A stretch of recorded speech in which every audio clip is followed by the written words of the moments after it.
Les élections législatives malgaches sont fixées au 27 mai prochain, une date qui ne fait pas l'unanimité.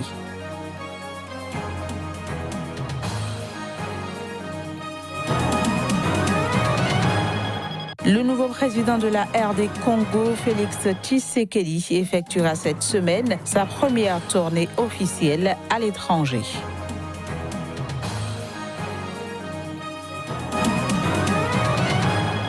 Puis au Niger, une trentaine de jeunes start-up ont été récompensés. Ils sont spécialisés dans le développement des applications.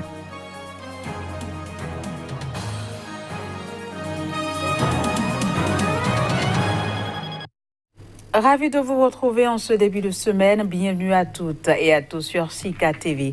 Je l'annonçais en titre, à Madagascar, la date des élections législatives a été fixée au 27 mai prochain. Une échéance proposée par la commission électorale et validée par décret ce week-end par le conseil de gouvernement malgache.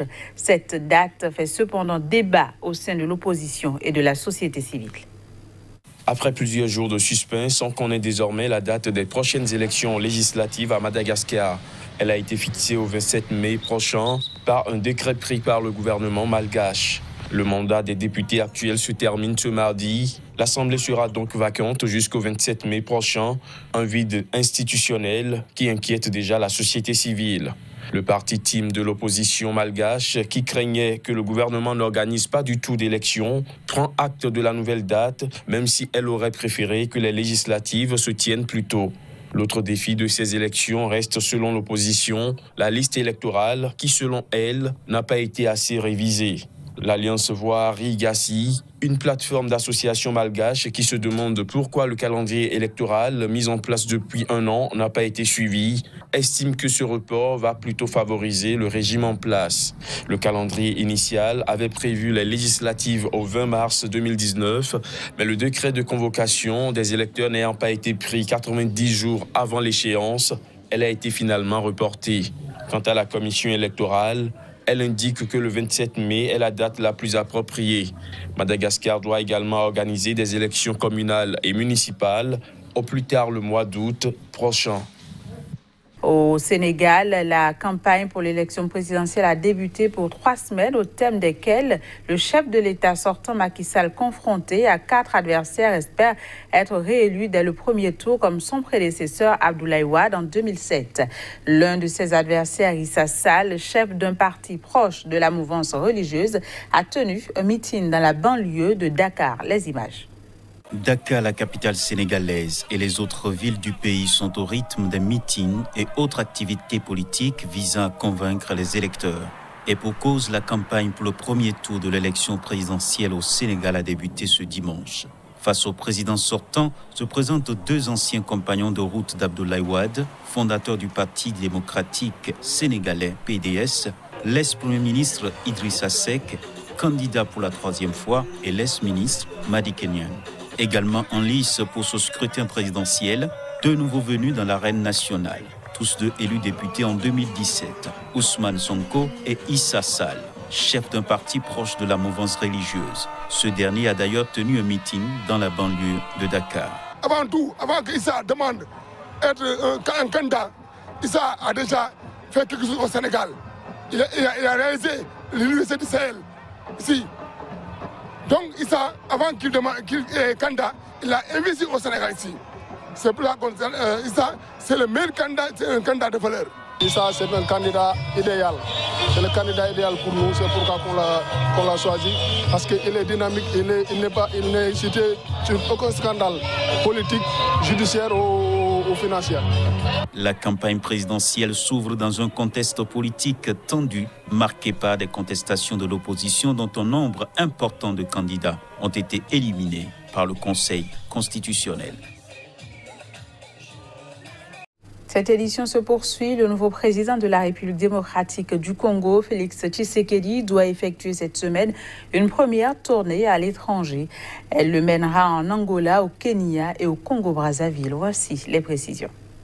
Cette semaine consacrera le tout premier voyage à l'étranger de Félix Tshisekedi depuis sa prise de pouvoir à la tête de la République démocratique du Congo. Le nouveau chef de l'État se rendra en Angola, au Kenya, puis au Congo-Brazzaville. L'objectif de cette tournée est de relancer les relations avec ces pays et ce, en prélude au sommet de l'Union africaine prévu pour mi-février. Le président Félix Tshisekedi, proclamé élu par la Cour constitutionnelle le dimanche 20 janvier dernier, a pris la succession de Joseph Kabila, resté au pouvoir pendant 18 ans. Certains pays africains et européens ont salué l'annonce de son élection à la tête du plus grand pays d'Afrique subsaharienne. D'autres se sont contentés de prendre acte.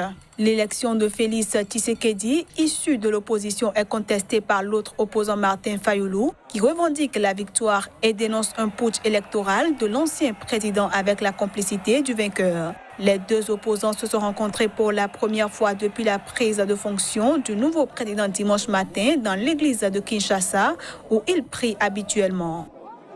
Je l'annonçais en titre, au Niger, une trentaine de jeunes start-up spécialisés dans le développement des applications ont reçu des récompenses, dont le prix du président de la République de 20 millions de francs CFA, qui revient à un jeune étudiant ayant créé une application e-Bani, qui signifie santé en langue locale. L'application permet de détecter le paludisme. Les précisions, ce sera avec Abdul Karim Mahamadou. Cela fait 2 ans que l'Agence nationale pour la société de l'information ANSSI a créé le concours de détection de jeunes talents dans le domaine des nouvelles technologies. Un concours dénommé ITACRA qui récompense les meilleures entreprises ou développeurs d'applications. Cette deuxième édition a vu la consécration d'un jeune étudiant en Algérie qui, avec 2 de ses camarades, a créé l'application IBANI qui veut dire e-santé. IBANI est un détecteur de palud qui permet de savoir si vous avez le paludisme ou pas, de façon non invasive, c'est-à-dire on ne vous fait pas de piqûre. Et il communique avec votre téléphone, votre smartphone pour vous donner le résultat.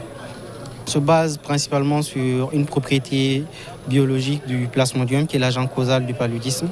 Donc nous émettons de la lumière infrarouge. Et s'il y a du plasmodium dans le sang, ça veut dire qu'il y a du palud. Et nous, c'est ce que nous détectons. C'est comme ça qu'on arrive à prédire si la personne a le palud ou pas. Devant le président de la République, ce sont 30 récipiendaires, dont 2 filles qui ont défilé pour recevoir leur récompense. Issoufou Mahamadou a félicité les jeunes talents et a souhaité qu'ils soient suivis et accompagnés pour créer des entreprises qui seront bénéfiques aux populations nigériennes. J'ai vu défiler devant moi tous ces talents, détectés, récompensés. Je voudrais les féliciter et les encourager. Et je fonde l'espoir que aussi bien les lauréats du premier que du second concours, ils créeront des entreprises numériques qui permettront d'optimiser l'impact de la révolution numérique sur notre société. Ces jeunes start-up seront bien suivis et cela pendant 1 an, a assuré le directeur général de l'Agence nationale pour la société de l'information. Au minimum, chacun de ces lauréats va être suivi pendant 12 mois. 12 mois au cours desquels nous allons avoir au moins 2 types d'approches avec eux. Une approche technique, c'est pour ça que nous nous faisons accompagner du CIPMEN, de centre incubateur, pour travailler le côté technique de ces différentes applications pour pouvoir faire en sorte que ce soit des choses qui soient opérationnelles. Puis, de l'autre côté, nous avons la maison de l'entreprise pour essayer de voir comment est-ce que ces produits peuvent être commercialisables. ITACRA, ou le concours de jeunes talents dans le domaine des nouvelles technologies, au bout de 2 ans seulement, a suscité l'engouement au point de prendre une envergure internationale.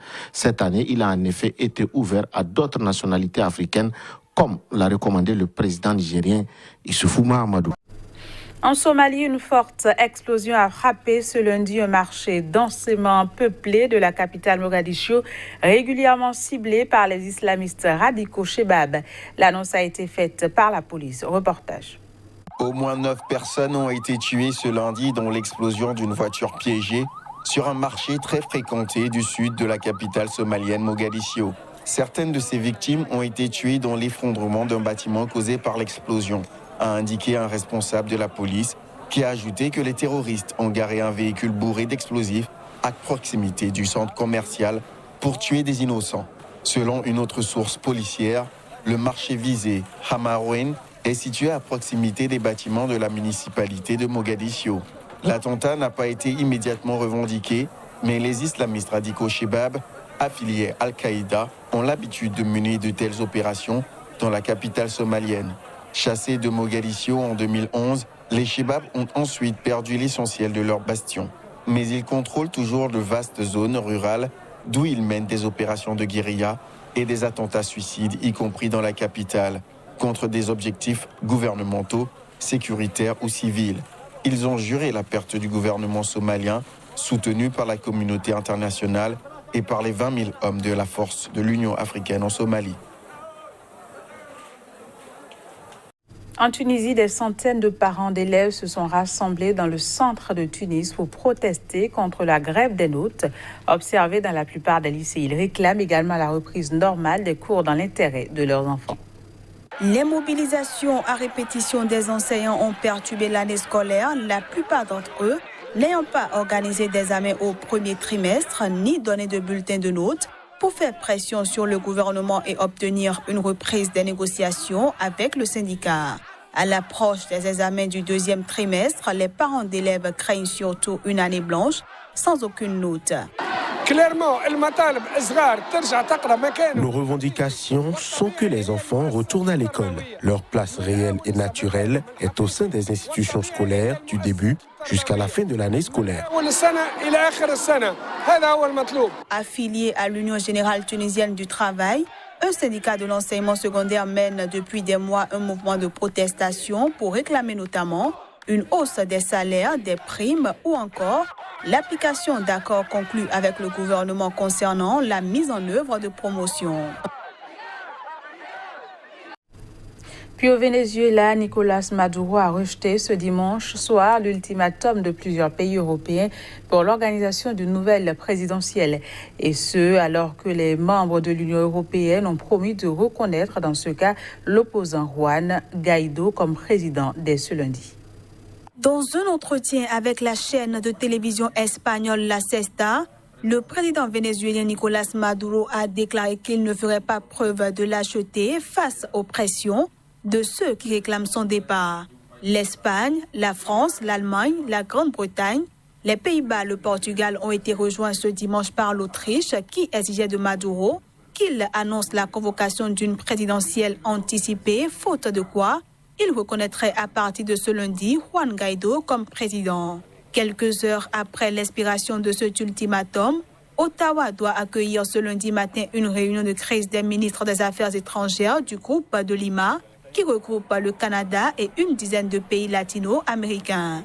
À l'instar de l'Espagne, le président français Emmanuel Macron a annoncé sur Twitter ce lundi que la France reconnaît l'opposant Juan Guaidó comme président en charge du Venezuela. Peu avant le tweet d'Emmanuel Macron, le ministre français des Affaires étrangères Jean-Yves Le Drian avait déclaré que pour Paris, Juan Guaidó avait la légitimité d'organiser des élections présidentielles face au refus du président Maduro d'organiser des élections présidentielles qui seraient de nature à clarifier, séréniser la situation au Venezuela. Voilà, c'est la fin de ce journal. Merci d'avoir été des nôtres. À demain.